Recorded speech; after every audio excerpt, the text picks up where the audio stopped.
Hello everyone, good evening. कैसे हैं आप लोग? तो चलिए शुरू करते हैं हम लोग हमारा फाइनेंशियल मार्केट। मैम शुरू तो हो चुका है, हाँ शुरू हो चुका है, लेकिन आज के लिए शुरू करते हैं, आगे बढ़ाते हैं फाइनेंशियल मार्केट।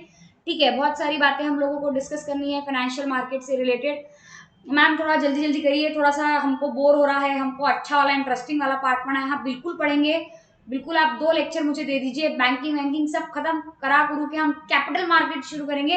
और capital market is a very interesting part of this chapter, जहां पे आप लोगों को पढ़ने मिलेगा equity, preference, debenture and many more components of the capital market. उससे पहले एकदम रेलगाड़ी की तरह, राजधानी की तरह चलिए एक बार रिवाइज कर लेते हैं कि क्या क्या अभी तक हम लोग पढ़ चुके हैं, क्योंकि काफी गैप आ चुका है। एक बार रिवाइज हो जाएगा तो हम लोग क्या कर लेंगे, आगे की बातें अच्छे से समझ लेंगे। सबसे पहली बात हमने ये देखा कि भैया इंडियन फाइनेंशियल सिस्टम जैसा कुछ होता है। ठीक है, सबसे पहले हम लोगों ने क्या देखा कि इंडियन फाइनेंशियल सिस्टम जैसा कुछ होता है जो सेवर्स और बोरोवर्स के बीच का जो गैप है उसको क्या करता है, ब्रिज करता है। और वो इंडियन फाइनेंशियल सिस्टम के बहुत सारे क्या होते हैं, कंपोनेंट्स होते हैं। यस मैम, उसमें से हमने पढ़ना शुरू किया Indian financial market. So Indian financial market का भी काम क्या है, सेवर्स और बोरोवर्स के बीच का जो गैप है उसको क्या करना, ब्रिज करना। सेवर्स और बोरोवर्स के बीच के गैप को ब्रिज करने का काम कौन करता है बेटा, इंडियन फाइनेंशियल मार्केट। समझ में आया? हाउस होल्ड के पास पैसा है, पैसा पहुंचाना है बिजनेस, कैसे पहुंचाएंगे, तो Indian financial market will be the intermediary. उसके बाद हमने देखो वर्किंग देखी थी इंडियन फाइनेंशियल मार्केट की, किस तरीके से वर्किंग होती है। एक साइड इन्वेस्टर होता है, एक साइड बोरोवर होता है, और उसके बीच में होता है फाइनेंशियल मार्केट। तो दोनों के बीच का गैप कौन ब्रिज कर रहा है, फाइनेंशियल मार्केट। Very good. उसके बाद एक मीनिंग देखे थे हम लोगों ने फाइनेंशियल मार्केट का, इंपॉर्टेंट पॉइंट्स कि भैया फाइनेंशियल मार्केट हमारे लिए क्यों इंपॉर्टेंट है, क्या क्या काम हमारे लिए फाइनेंशियल मार्केट करता है, हम क्यों फाइनेंशियल मार्केट पढ़ रहे हैं, ये सारी बातें हमने देखी थी। फिर उसके बाद important features of financial market. Yes, what are the features of financial market, कि भैया इकोनॉमिक डेवलपमेंट करता है, कैपिटल फॉर्मेशन करता है, सेविंग इन्वेस्टमेंट को इधर उधर पहुंचा देता है, मोबिलाइजेशन ऑफ फंड्स होता है, एक्सपांशन होता है, ये सारी बातें देखी थी। ठीक है, रिवीजन चल रहा है तो थोड़ा फास्ट ही होगा। अब फाइनेंशियल सेक्टर में होता क्या क्या है जिसके जरिए आप गैप ब्रिज करते हो, तो ये सारी आपके क्या है, फाइनेंशियल सेक्टर के कंपोनेंट्स है, कंपोनेंट्स जिसके जरिए फाइनेंशियल सेक्टर क्या करता है, वर्कआउट करता है। उसके बाद noteworthy development of financial Indian financial system, कौन कौन से डेवलपमेंट हुए हैं, इनिशिएटिव क्या क्या लिए हैं गवर्नमेंट ने, ये सारी बातें देखी। उसके बाद की फसीट्स, की facets of Indian financial system. What do you mean by facets? Facets का मतलब होता है एस्पेक्ट, इंडियन फाइनेंशियल सिस्टम के एस्पेक्ट्स क्या क्या है, ये सब चीजें देख ली थी। हाँ फिर भाई हमने शुरू किया था बैंकिंग सेक्टर। अच्छा 3 सेक्टर होते, जल्दी बताओ, 3 इंपॉर्टेंट बातें होती है जो हमको पढ़नी थी इंडियन फाइनेंशियल मार्केट में। 3 इंपॉर्टेंट बातें होती है। हाँ, अरे ओ गॉड, खिचड़ी पका दी। 1 मिनट 1 मिनट 1 मिनट विपिन, एक बोल, एक बोल, कौन सा बोल रहा, बस बैंकिंग, म्यूचुअल एंड इंश्योरेंस। आशीष ने भी आंसर दिया और सिद्धि ने भी दिया। Very good, very good, 3 of you. Yes, 3 sectors होते हैं, बैंकिंग, म्यूचुअल फंड और इंश्योरेंस। और ये 1 बाय 1 हम लोगों ने पढ़े थे। उसमें सबसे पहला हमारा क्या था राजा, सबसे पहला था हमारा बैंकिंग सेक्टर। सबसे पहला क्या था हमारा, बैंकिंग सेक्टर। ये भी एक फाइनेंशियल इंस्टीट्यूशन है जो बोरोवर और सेवर के बीच का गैप क्या करता है, ब्रिज करता है। ठीक है, और इसको रेगुलेट करने वाला कौन, बैंकिंग सेक्टर को रेगुलेट करने वाला। Very good. बस भावुक करोगे क्या, मेरे को रुलाओगे, मुझे पता है आप लोगों को आंसर आते हैं। वेरी गुड, ठीक है, बढ़िया। तो बैंकिंग सेक्टर को रेगुलेट करने वाला कौन, RBI. Very good, very good. It is the apex, RBI is the apex body which regulates the banking functions. Okay, उसके बाद बैंकिंग सेक्टर को 4 कैटेगरी में डिवाइड किया, commercial, small finance, payment and corporative. 1 by 1 उसको पढ़ना शुरू किया। Commercial bank में सबसे कमर्शियल बैंक का मीनिंग बताया। कमर्शियल बैंक का काम क्या है, क्या मतलब है इसका? वेरी गुड, आपको मेरी स्टेप याद हो गई है, स्टेप याद हो गई आप लोगों को मेरी। Very good, accepting deposit, advancing loans, ये कमर्शियल बैंक का क्या है, काम है। और यही काम को 4 अलग अलग कैटेगरी के जो कमर्शियल बैंक है वो क्या करते हैं, परफॉर्म करते हैं। ये बेसिक काम है कमर्शियल बैंक का। और जितनी भी कैटेगरीज में डिवाइड किया गया है कमर्शियल बैंक को, वो सारी कैटेगरीज ये बेसिक फंक्शन को तो परफॉर्म करती ही करती है। ठीक है, तो कमर्शियल बैंक को कितनी कैटेगरी में बांटा गया है? 4, private, public, foreign, regional. Private, public, foreign, regional. उसमें सबसे पहले क्या देखा? पब्लिक।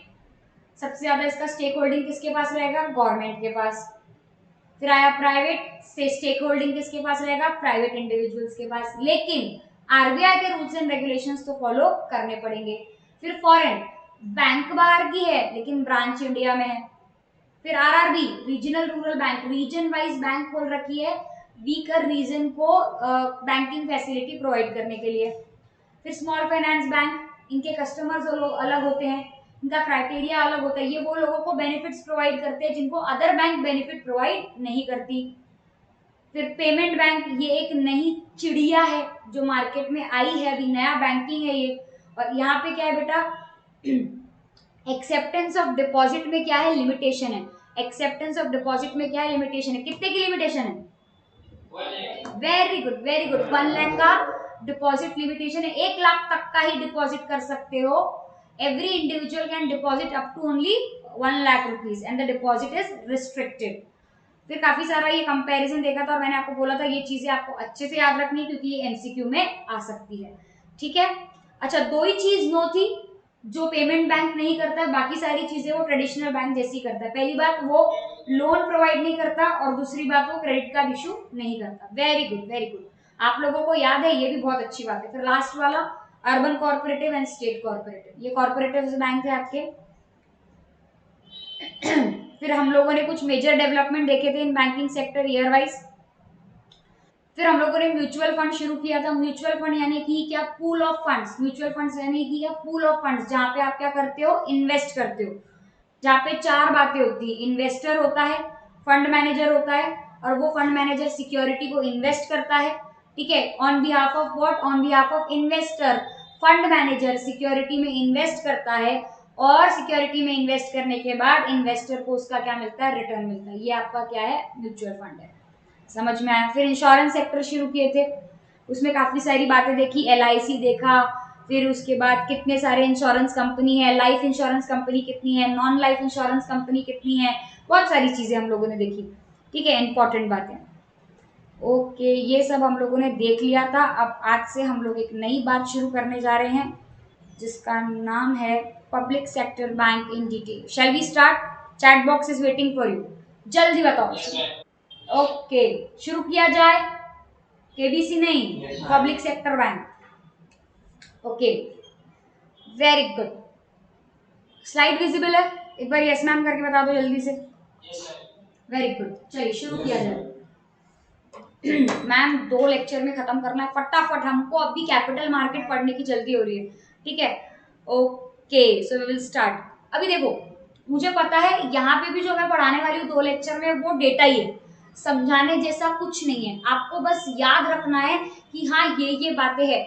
और देखो, कुछ चीजें ऐसी होती हैं जिनको हम कॉन्सेप्चुअली नहीं समझ सकते, जिनको याद ही रखना पड़ता है, उसके लिए आपको कोई हेल्प नहीं कर सकता, तो आपको खुद की हेल्प करनी पड़ेगी याद रखने के लिए। मैं आपको बता सकती हूँ।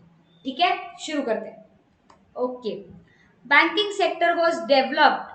अभी देखो, ये तुम लोग नजर लगाते हो, अभी मेरा स्टाइलस काम नहीं कर रहा, ये तुम लोग ना जानबूझ कैसा करते हो मेरे साथ। मेरे को अभी ना समझ में आने लगा है, कभी आईपैड काम नहीं करता, कभी स्टाइलस काम नहीं करता, क्या ही बोलूँ मैं अभी। देखो, ओके, मैं रीड करती हूँ जब तक अपन देखते चार्ज होके ये चलती है क्या।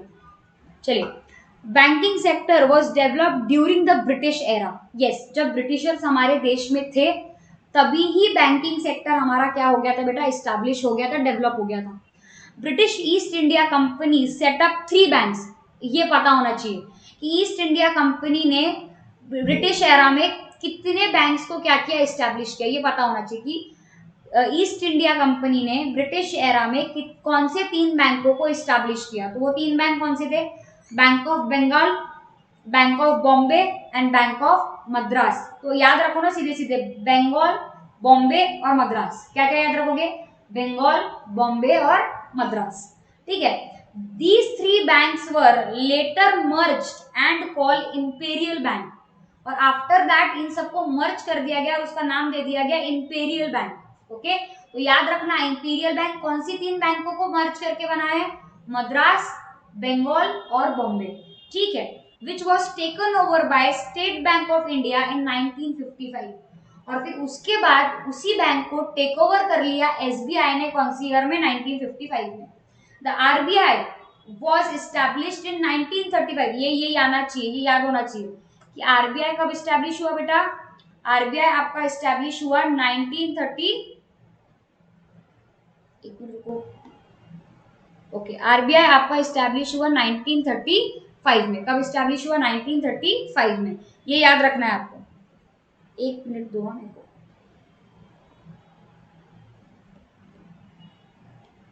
ओके, मैच शुरू हो गया, थोड़ा सा नाटक करता है वैसे ये, आ जाओ, चलिए शुरू करें। ओके, ठीक कर लिया मैंने। ओके, तो ये ईयर आपको याद रखना है कि 1935 में आरबीआई क्या हुआ था बेटा, इस्टेब्लिश हुआ था, followed by Punjab national bank, bank of India, Canara Bank and Indian bank. ये बैंकों के साथ आरबीआई 1935 में क्या हुआ था, इस्टेब्लिश हुआ था। जुलाई 1969 was an important date in the history of the Indian banking, as it is on this date that 14 major scheduled commercial banks having a deposit of more than INR 50 crores were nationalized. 14 bank थे, 14 major bank थे, 14 major commercial bank थे जिनके पास 50 करोड़ से ऊपर क्या था, deposit था, और वो क्या बनाए, वो क्या किए गए, नेशनलाइज किए गए। क्या किए गए, नेशनलाइज किए गए। तो कौन से 14 कमर्शियल बैंक नेशनलाइज किए गए जुलाई 19 को, उनकी लिस्ट आपको ये दी हुई है।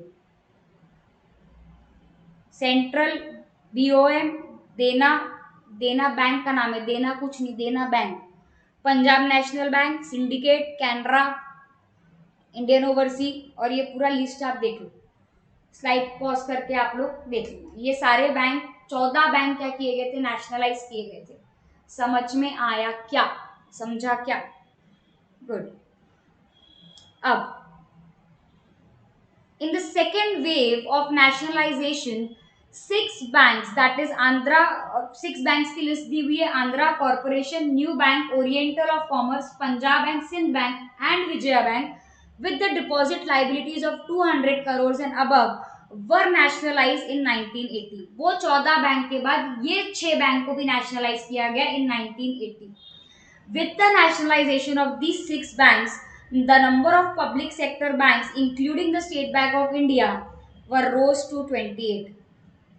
ये सारे बैंक को नेशनलाइज करने के बाद नेशनलाइज बैंक की संख्या कितनी हो गई, 28। नेशनलाइज बैंक की संख्या कितनी हो गई बेटा, 28। कितनी संख्या हो गई, 28। गॉट इट,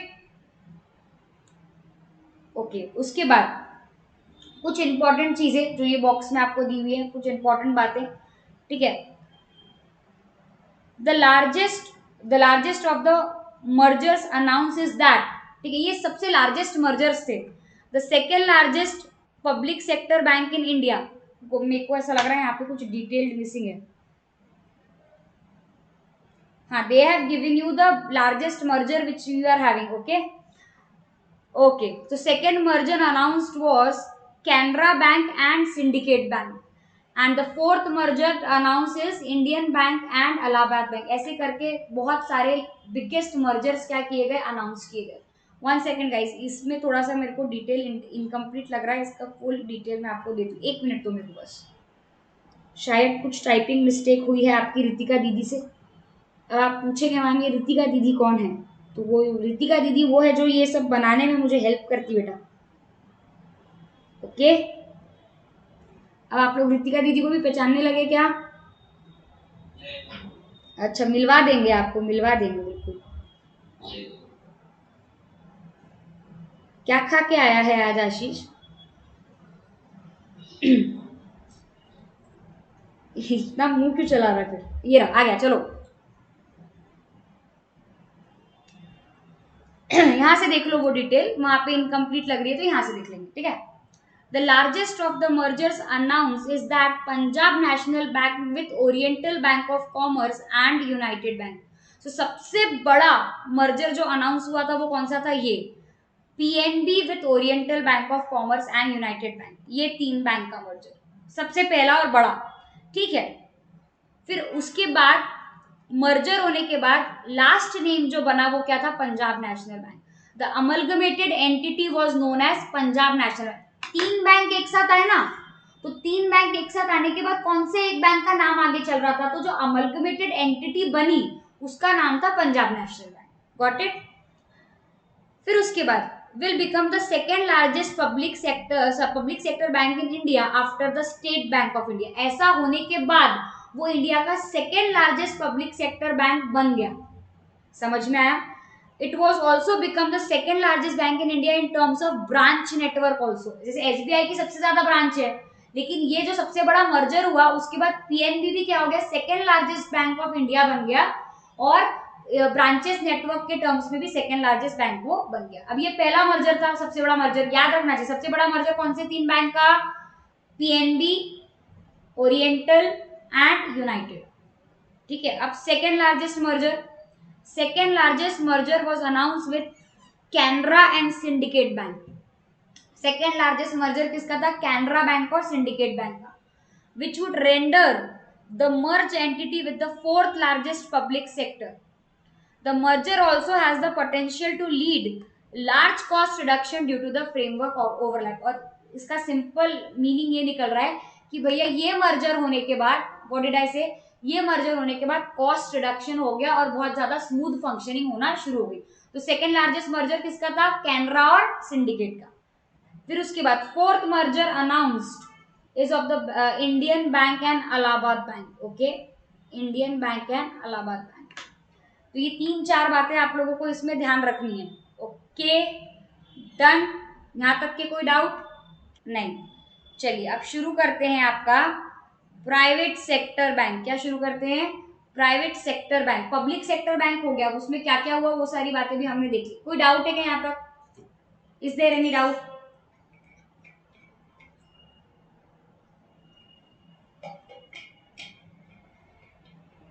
कोई डाउट क्या, कहाँ गए, सो गए क्या? चैट बॉक्स में कुछ हलचल नहीं है मेरे, वेयर आर यू?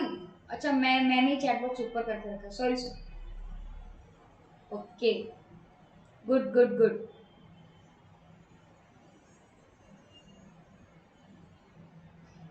ये मेरे को बोला गया है आशीष।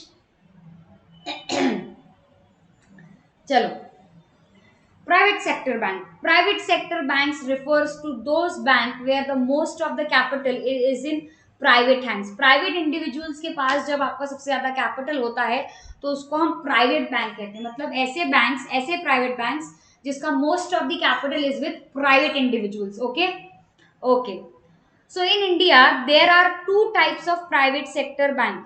2 तरीके के प्राइवेट सेक्टर बैंक है इंडिया में, एक ओल्ड प्राइवेट सेक्टर बैंक और एक new private sector bank. MCQ question कि कितने तरीके के प्राइवेट सेक्टर बैंक इंडिया में है।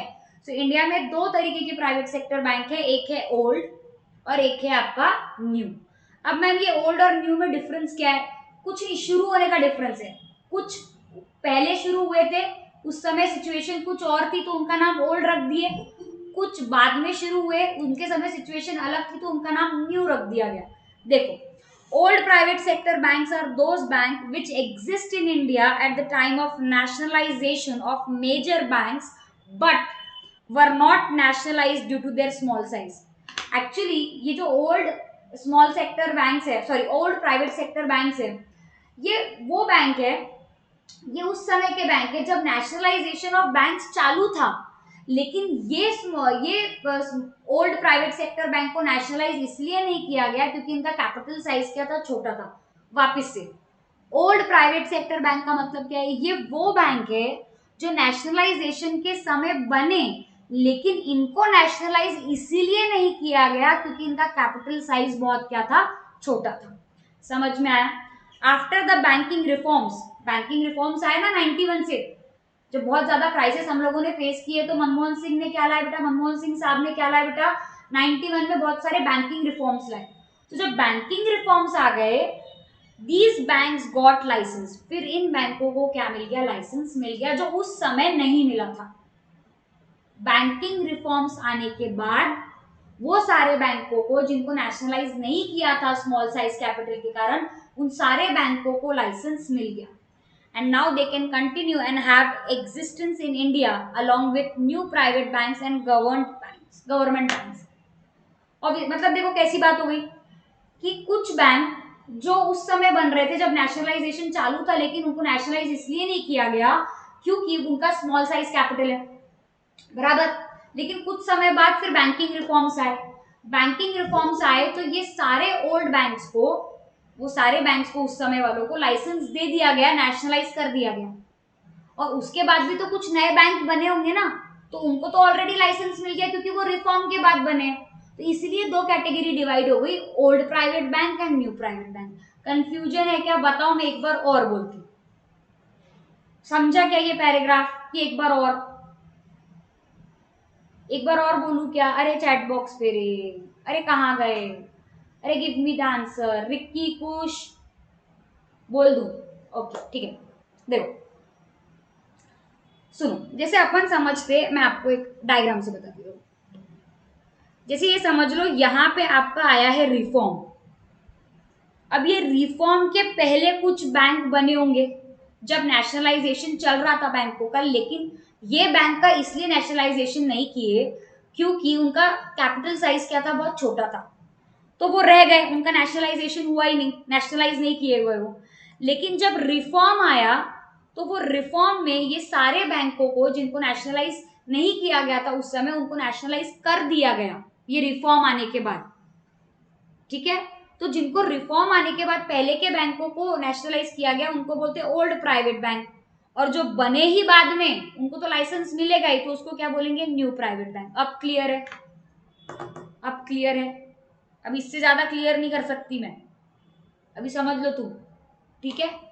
ओके, अब ये लिस्ट दी है उन लोगों ने कि ये आपके ओल्ड प्राइवेट बैंक से 12 old private banks, Catholic city, Dhanlaxmi, Federal, Jammu Kashmir, Karnataka, Karur Vysya, Lakshmi, Nainital, Ratnakar, South Indian and Tamil Nadu Mercantile Bank, ठीक है।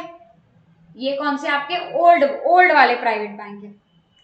एंड ये आपके न्यू वाले प्राइवेट सेक्टर बैंक्स की क्या दी हुई है, आपको लिस्ट दी हुई है। समझ में आया क्या? समझा? और ये न्यू प्राइवेट सेक्टर बैंक्स को आरबीआई की जो भी गाइडलाइंस है वो सारी गाइडलाइंस को उनको क्या करना पड़ेगा, फॉलो करना पड़ेगा। रिगार्डिंग प्राइवेट सेक्टर आरबीआई जो भी गाइडलाइंस दे रहा है वो सारी गाइडलाइंस को ये प्राइवेट सेक्टर बैंक्स को क्या करना पड़ेगा, फॉलो करना पड़ेगा, क्योंकि RBI is the regulatory authority for the private sector bank. तो ये आपके न्यू 9 प्राइवेट सेक्टर बैंक है, कितने हैं? 9 new private sector banks, 9 new, ऐसे याद रखना, एकदम राइमिंग है। और ओल्ड वाले कितने? 12। Very good. और इनको क्या बोला जाता है बेटा? All the old and new banks listed above are known as commercial bank. क्या बोला जाता है इनको? Commercial bank. समझा? Okay. Next one is small private banks in India. किसकी बात हो रही है? Small private banks in India. अब इनको स्मॉल क्यों बोला गया है, इनका क्या फीचर है, कि किस कारण से इनको स्मॉल बोला गया है, वो हम लोग देख लेते हैं। उससे पहले मेरे को बस 1 सेकेंड दो, आप 1 सेकेंड, 1 सेकेंड दो बस।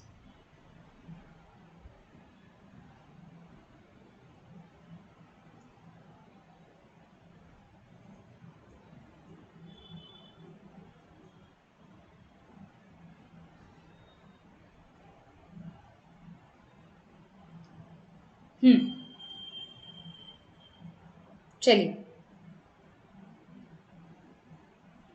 Small private banks in India. अब क्या मतलब होता है small private banks in India का मतलब?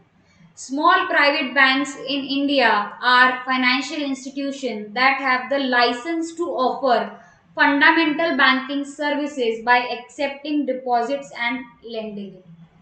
कुछ नहीं करना है यहाँ पे, क्या है, वो लोग भी same fundamental banking service provide कर रहे हैं, एक्सेप्टिंग डिपॉजिट एंड एडवांसिंग। उनको लाइसेंस मिला है। ये जो स्मॉल प्राइवेट बैंक है ये ऐसे फाइनेंशियल इंस्टीट्यूशन है जिनको भी लाइसेंस मिला है fundamental activity of banking provide करने का, that is what accepting deposit and advancing loan. The aim of this bank is to provide financial inclusion to those section of the economy which is not served by other banks like small business unit, small marginal farmers, micro and small industries and unorganized sector. Ma'am तो ये काम तो बाकी भी बैंकें कर रही है, तो अलग से small private bank in India बनाने की क्या जरूरत थी? ये small private bank in India बनाने की जरूरत ये थी, ये उन लोगों को फंडामेंटल सर्विसेज प्रोवाइड करेंगे बेटा, एक्सेप्टिंग डिपॉजिट और एडवांसिंग लोन का, जिनको बाकी की बैंक सर्विसेज प्रोवाइड नहीं करती, जिनको बाकी की बैंक्स क्या करती है, इग्नोर करती है। ऐसी पब्लिक, ऐसे लोग, ऐसा रीजन जिनको बाकी की बैंक्स अवॉइड करती है, इग्नोर करती है या सर्विसेज प्रोवाइड नहीं करती, ऐसे लोगों के लिए small private bank in India बना गया। Yes, it is a type of small finance bank in India. Very good Siddhi, very good Amisha. Type है उसका, ये टाइप है, समझा? समझा आप लोगों को? तो ये small private bank in India का काम क्या, इनके कस्टमर्स कौन रहेंगे, किनको सर्विस प्रोवाइड करेंगे ये इन लोगों को, small and marginal farmers, micro and small industries and unorganised sector, ये सारे लोग स्मॉल प्राइवेट बैंक के क्या रहेंगे बेटा, कस्टमर्स रहेंगे। ये सारे लोग स्मॉल प्राइवेट बैंक के क्या रहेंगे, कस्टमर्स रहेंगे। और नीचे उन लोगों ने आपको ये स्मॉल प्राइवेट बैंक की क्या दे रखी, लिस्ट दे रखी। कुछ भरोसा नहीं, वो आपको ऑप्शंस देख के पूछ सकते हैं ये कौन से बैंक के, बताओ, 4 नाम इसके डाल दिए, बोला विचार these banks, which is the example of small finance, small private bank in India। तो थोड़ा एक बार नजर घुमा के ही जाना, ठीक है? ऐसा नहीं कि एकदम अरे मैम क्या करना है नाम याद करके, फिर वहां पे पता है फिर कैसा करोगे, क्वेश्चन आया, ये तो प्राची मैम ने नहीं बताई थी, ये मेरे को नहीं सिखाई थी प्राची मैम ने, ये नहीं बोली थी पढ़ने के लिए। फिर एग्जाम से उठते बराबर पहला टेक्स्ट, प्राची मैम एक क्वेश्चन ऐसा आया था, ये तो आपने बताया ही नहीं थे। अरे प्राची मैम का नाम इतना मत जप, इतना पढ़ लिया रहता तो एग्जाम को क्वेश्चन सॉल्व कर लिया रहता, समझा क्या? तो उससे अच्छा एक बार रीड करने का पूरा मॉड्यूल और पेपर देने जाने का, ताकि आप मुझे ऐसे अपने ख्यालों में याद ना करो पेपर देते समय, ठीक है? Okay, next. मैम ये गंदे गंदे पैराग्राफ आप क्यों ले आती हो, फिर रीड करती हो और हमारा भेजा दुखता है। एडजस्ट कर लो, बोला 2 दिन मांगे मैंने, 2 दिन, वो 2 दिन आपको मेरे साथ कॉर्पोरेट करना पड़ेगा, ऐसा नहीं कर सकते आप, ठीक है? चलिए, चल अमृता 2 दिन झेल ले, अब क्या कर सकते हैं, अब एलआर वाली टीचर ने तो अब एलआर पढ़ाना बंद कर दिया है, अब इकोनॉमिक्स से ही काम चला ले, ठीक है? अभी क्या कर सकते हैं अब, ठीक है, इकोनॉमिक्स से काम चला लो बेटा। हाँ तन्मय, करेक्शन से स्लाइड में करके भेज दूंगी बेटे, मैं आपको स्लाइड्स भेजूंगी, चिंता मत करो, आपको सब मिलेगा। एवरी थोड़ा देर सबेर हो सकता है, हो जाता है, अभी तुमने बोले ही ऐसे मन पे लग गई मेरे बात, अब क्या ही बोलूं मैं, छोड़ो, आगे पढ़ते हैं। Is almost every reform is born out of crisis. Yes, पता है क्या, कोई भी अच्छी चीज, कोई भी नई चीज कब आती है, जब हमको दिखता है कि यार कोई पुरानी चीज में तकलीफ है, जब किसी चीज में प्रॉब्लम्स आती है, हर्डल्स आते हैं, क्राइसिस होते हैं, तभी हम किसी नई चीज के बारे में सोचते हैं। So there were many financial crisis before 1991। 1991 के पहले हमारा इंडिया जो है वो बहुत ज्यादा फाइनेंशियल क्राइसिस क्या कर रहा था, फेस कर रहा था, बहुत प्रॉब्लम में था। तो अब ये क्राइसिस को सॉल्व करने के लिए हम लोगों ने रिफॉर्म लाया 1991 में, हम लोगों ने नहीं, डॉक्टर मनमोहन सिंह ने लाया। हम कौन होते हैं रिफॉर्म लाने वाले, ठीक है? So is the case with Indian economic reforms also, as there were financial crisis, so to solve that financial crisis we were having the reforms in the year 1991। so the balance of payment एक problem हुआ था, balance of payment crisis हुआ था। क्या होता balance of payment, पहले तो ये बताओ मेरे को, क्या होता balance of payment, what do you mean by balance of payment, लिख के बताओ, सिद्धि बोलिए।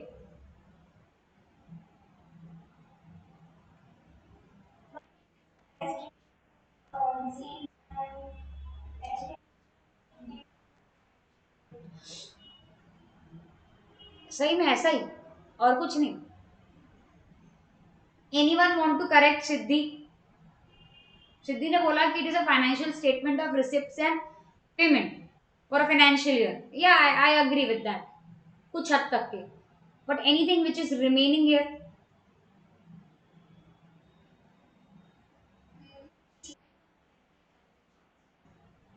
अब तो receipt and payment monetary transaction वो एक ही है, अलग क्या? अरे भैया, it is a statement of receipts and expenditure of a country having the transaction with rest of the world. Rest of the world कौन बोलेगा? Balance of payment is a statement indicating the receipts and payment. हाँ, when the country is having transaction with the rest of the world, जब India rest of the world के साथ transaction करता है, import export करता है, trading करता है, तो उसके स्टेटमेंट को हम लोग बैलेंस ऑफ पेमेंट बोलते हैं। समझा क्या? तो एक्चुअली अब ऑब्वियस की बात है, बैलेंस ऑफ पेमेंट कुछ भी हो सकता है, सरप्लस हो सकता है, न्यूट्रल हो सकता है, डेफिसिट हो सकता है, कुछ भी हो सकता है।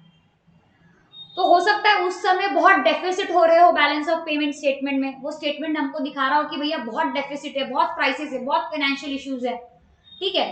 So there was a balance of payment crisis in the 1991, force the government to begin disseminating the licence permit Raj. अब हुआ क्या, बहुत प्रॉब्लम्स हो गई, ये बैलेंस ऑफ पेमेंट क्राइसिस आ गया, अरे बाप रे भयंकर उधारी में है, बहुत सारे फाइनेंशियल क्राइसिस हो गए, ठीक है। अब ये क्राइसिस से बाहर कैसे आना? सो ये क्राइसिस से बाहर आने के लिए हम लोगों ने सोचा कि हम लोगों को लाइसेंस राज खत्म कर देना चाहिए बॉस। आया ना LPG, liberalisation, privatisation, globalisation, licence Raj खत्म करो, लोगों को फ्री करो काम करने के लिए, मत रोको, let the people do their work, then only the economy will grow, ठीक है। तो हम लोगों ने क्या सोचा कि हम लोग लाइसेंस राज को क्या कर देते, खत्म कर देते। ये सबसे बड़ा रिफॉर्म, आज तक का सबसे बड़ा रिफॉर्म है LPG 1991, given by doctor Manmohan Singh, वो उस समय के फाइनेंस मिनिस्टर थे, ठीक है। चलिए, as the Manmohan Singh began setting up framework for fiscal reforms under the Prime Minister Rao's direction, Rangarajan as governor began the erecting a new monetary structure, ठीक है। तो उस समय फाइनेंस मिनिस्टर कौन, डॉक्टर मनमोहन सिंह, और प्राइम मिनिस्टर कौन, राव, और governor कौन बेटा, रंगराजन, ठीक है, जो भी नाम है उनका। ये लोग क्या थे, 3 लोग थे, और इन लोगों ने मिलकर फाइनेंशियल रिफॉर्म को बिल्डअप करने की कोशिश करी, क्योंकि बैलेंस ऑफ पेमेंट में क्या चल रहा था, क्राइसिस चल रहा था, बैलेंस ऑफ पेमेंट को लेकर बहुत ज्यादा फाइनेंशियल क्राइसिस चल रहे थे। उसको सॉल्व करने के लिए इनने सबसे बड़ा रिफॉर्म लाया जिसका नाम था एलपीजी 1991 में। समझ में आया क्या? ये 3 लोगों ने मिलकर, ताकि हम लोग ये क्राइसिस को क्या कर सके, सॉल्व कर सके। Although RBI had the mandate, what do you mean by mandate? Although RBI had the mandate to issue new banking licenses, it did not until 94, when the dust over the financial crisis settled. It was also the time when the market were rocked by frauds in the non-banking finance company segment, with CRB Financial being the prime example. Actually बहुत problem हो रहा था उस समय, बहुत financial frauds भी हो रहे थे, बहुत सारी चीजें भी हो रही थी, सब कुछ हो रहा था। तो भले ही एलपीजी हमने ला लिया, मैंडेट का मतलब होता है कंपलसरी करना, भले ही एलपीजी हम लोगों ने ला लिया, लाइसेंस राज हम लोगों ने छोड़ दिया, लेकिन आरबीआई का बोलना है बैंकिंग सेक्टर के लिए तो आपको लाइसेंस लेना पड़ेगा, समझ में आया, और आपको रूल्स एंड रेगुलेशन फॉलो करने पड़ेंगे, क्योंकि ऑलरेडी बैंकिंग सेक्टर में क्या हो रहे थे बेटा, बहुत फ्रॉड हो रहे थे, बहुत सारे फ्रॉड हो चुके थे, जिसका अफेक्ट पब्लिक पे आ रहा था, समझ में आया। तो इसलिए बैंकिंग सेक्टर के लिए लाइसेंस, कुछ जगहों के लिए लाइसेंस रखा गया, लेकिन जहां पे नीडेड नहीं था वहां पे लाइसेंस हटा दिया गया, क्योंकि हम लोगों को हमारे फाइनेंशियल क्राइसिस से क्या करना था, बाहर निकलना था। डिसमेंटलिंग का मतलब होता है कम करना, डिसकंटिन्यू करना, समझ में आया। Last slide for the days, बस हो गया, जा रही हूँ अभी, मेरे को मालूम है अभी तुमको गुस्सा आ रहा है, मेरे को उधर चेहरे दिख रहे तुम्हारे एकदम ऐसे गुस्से से दिख रहे, मत देखो। लास्ट स्लाइड है ना, जा रही हूँ ना, कंप्लीट कर रही हूँ ना, ठीक है। चलिए, so institution such as IDBI, ICICI, HDFC and UTI were given licences. Yes, इन लोगों को क्या दिया गया, लाइसेंसेस दिए गए। Others who managed were Centurion bank, bank of Punjab, Times bank, global trust bank and industrial bank of the Hindujas bearing inside all the others were merged into another bank. कुछ को लाइसेंस मिल गया और कुछ को other banks में क्या कर दिया गया, मर्ज कर दिया गया for having the settlement. Okay, फिर global trust bank was the first one to blow up among the new age banks in the mist of scandal. इतने स्कैंडल हो रहे थे, इतनी प्रॉब्लम्स हो रही थी, इतना सब कुछ हो रहा था, वो सारी सिचुएशन में जिस बैंक ने ब्लो अप किया उसका नाम था ग्लोबल ट्रस्ट बैंक. क्या नाम था बेटा उसका, ग्लोबल ट्रस्ट बैंक. नाम ही इतना अच्छा है, काम भी अच्छे ही होंगे. So it is raised question about RBI's judgment, but the central bank was quick enough to identify problems and merge it with the Oriental Bank of Commerce in 2004. फिर उसके बाद भी कुछ क्वेश्चंस अराइज होने लगे, कुछ चीजें होने लगी. ठीक है, okay. Then there was some questions for RBI. तो ये सब चीजें जब होने लगी तो RBI ने क्विकली क्या करना, बहुत ज्यादा स्कैंडल्स जब होने लगे, बहुत ज्यादा सब कुछ प्रॉब्लम्स जब होने लगी, तो RBI ने वो प्रॉब्लम्स को आइडेंटिफाई करके फट से क्या कर दिया, बैंक को with oriental bank of commerce के साथ क्या कर दिया, मर्ज कर दिया 2004 में. समझ में आया क्या? Okay. The Centurion bank of Punjab and time bank merge with HDFC bank. इन लोगों को भी क्या कर दिया गया, HDFC के साथ मर्ज कर दिया, क्योंकि अब हम कोई सेंचुरियन बैंक या टाइम्स बैंक अभी हमको पता ही नहीं है ये कुछ, तो ये HDFC के साथ क्या हो गए, मर्ज हो गए. And IDBI bank NSE 5.7 which merged with parent industrial development bank of India. और IDBI को पेरेंट बैंक के साथ क्या कर दिया गया, मर्ज कर दिया गया. समझ में आया क्या? समझा क्या? अब बस आपका दो ही चीज बचा है, दो तीन चीज. एक आपका इंडस्ट्रियल फाइनेंस कॉर्पोरेशन, एक आपका सिडबी, RRB और कॉर्पोरेट. ये चार चीजें आपकी बच्ची जो मैं कल के लेक्चर में खत्म कर दूंगी. फिर उसके अगले लेक्चर में हम लोग क्या शुरू करेंगे, अपना मस्त कैपिटल मार्केट शुरू करेंगे. सो यहाँ तक के कोई डाउट? हाँ, बहुत ज्यादा एक्सप्लेनेशन जैसा कुछ नहीं था, it was all clear. Is there any doubt till here? Any doubt? समजलं काय? कळलं का सगळ्यांना? इसका मतलब होता है कि सबको समझ में आया क्या? Please let me know fast. Chat box में आपको ही रिप्लाई करना है.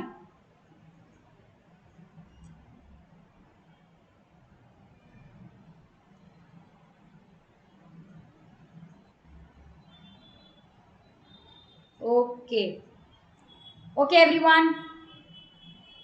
बिल्कुल बिल्कुल बिल्कुल बिल्कुल विपिन जी, बिल्कुल आपको रिकॉर्डेड मिल जाएगा, चिंता ना करिए, रिकॉर्डिंग हो चुकी है, मिल जाएगा. कोई डाउट है किसी को? नहीं है? हाँ बोल बेटा, सिद्धि है क्या? बोल.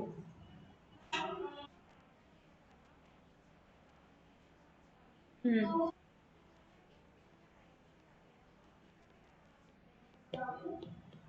मैं एक बार ICICI का चेक कर लूंगी मॉड्यूल, कोई अपडेशन आया होगा तो.